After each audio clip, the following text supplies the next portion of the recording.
Prvotná inšpirácia k napísaniu knihy vznikla, keď som sa vrátil z môjho výcviku a povedal som si, že zhrň myšlienky, zhrň svoje vedomosti do písomnej podoby a odovzdaj to ľuďom. A odovzdaj to s tým cieľom, že im to môže napomôcť k tomu, aby dokázali žiť život podľa svojich predstav.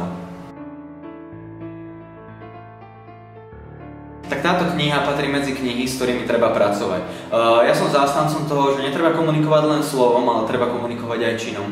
Mnohokrát zostávame len v rovine teórie a hovoríme o rôznych veciach, čo by sme chceli, respektíve čo by sme mohli urobiť, ale už to neurobíme. A práve táto kniha ukazuje čitateľovi, že to, čo premietnem do praxe, prináša oveľa väčšie výsledky ako to, o čom len hovorím.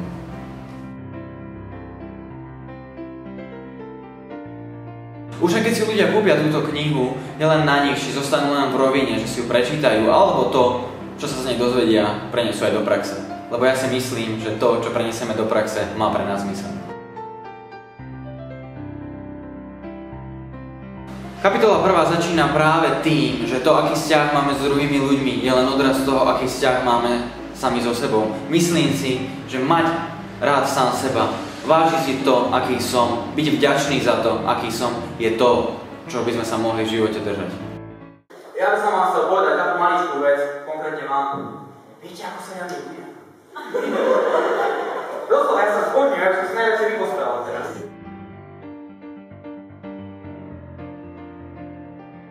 V knihe nájdete mnoho situácií, v ktorých budete mať možnosť nájsť práve fakt, že život je o polarite.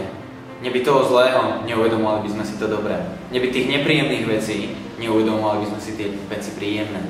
Znovu sa presvedčujem len o tom, že samotné veci nie sú zlé, iba naše názory na ne.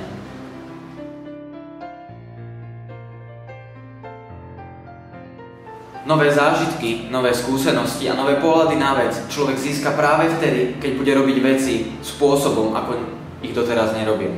A o tom je práve zóna komfortu.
To, čo mnohokrát hovorím ľuďom práve na prednáškach, som premietol do tejto knihy, lebo som zistil na základe ich spätnej väzby, že je to veľmi účinné a pre ich život veľmi prospešné.